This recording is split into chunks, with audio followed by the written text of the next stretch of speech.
আসসালামু আলাইকুম। আবারও চলে আসলাম নতুন একটি রেসিপি আপনাদের সাথে শেয়ার করার জন্য। আশা করছি আপনাদের ভালো লাগবে আজকের ভিডিওটি। আজকে তৈরি করব কাঁচা আমের মোরব্বা।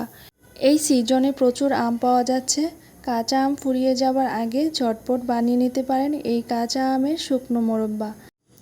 এখানে আম নিয়েছি 1 কেজি পরিমাণে। আমগুলো ছিলে এরকম লম্বা করে কেটে নিয়েছি। তারপর এগুলো ধুয়ে 1 চা চামচ লবণ দিয়ে আর পর্যাপ্ত পানি দিয়ে ভিজিয়ে রেখেছি 2 থেকে 3 ঘন্টা। লবণটা দিলে এই যে আমের কেন্টিটা ভেঙে যাবে না, তারপর আমের যে অতিরিক্ত টকটা এটাও বের হয়ে আসবে। তো এগুলো ভালোভাবে ধুয়ে নেওয়ার পর পানিটা ছেঁকে নিয়েছি ভালোভাবে। তারপর এখন 1.5 কাপ পরিমাণ চিনি দিয়ে এখন ভালোভাবে মিক্স করে দিব, মিশিয়ে রেখে দিব 3 থেকে 4 ঘন্টা। এতে করে ভিতরে ভিতরে মিষ্টিটা চলে যাবে। আর যখনই দেখবেন আমি ভিডিও করতেছি তখনই খেয়াল করবেন ছোট্ট একটা হাত এরকম সব সময় থাকবে। আর এটার কেউ না, আমার বাসায় একটা টুনটুনি পাখি আছে, ওইটা। ভিজিয়ে রাখা 3 থেকে 4 ঘন্টা পর এই চিনির পানি সহ একটা প্যানে বসিয়ে দিলাম। আর এরকম বলক ওঠার পর 3 থেকে 4 ফোঁটা ফুড কালার দিয়ে দিলাম একটু কালার আসার জন্য। আপনারা এটা অ্যাভয়েড করতে পারেন।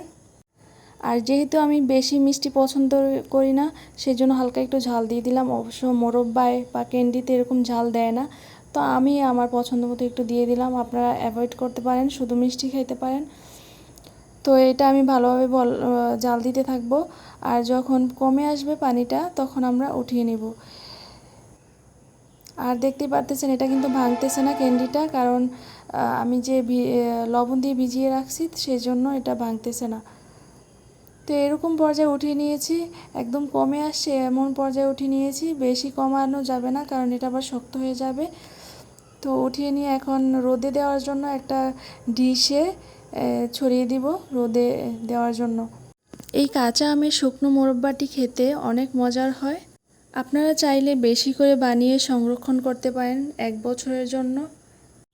এই যে দেখুন কতটা সুন্দরভাবে তৈরি হয়ে গেল কাঁচা আমের শুকনো মোরব্বা। আপনারাও ট্রাই করবেন। আশা করছি আজকের ভিডিওটি ভালো লেগেছে। তো ভিডিওটি ভালো লাগলে প্লিজ লাইক, কমেন্ট, শেয়ার করে পাশে থাকবেন। ওকে, আল্লাহ হাফেজ, আসসালামু আলাইকুম।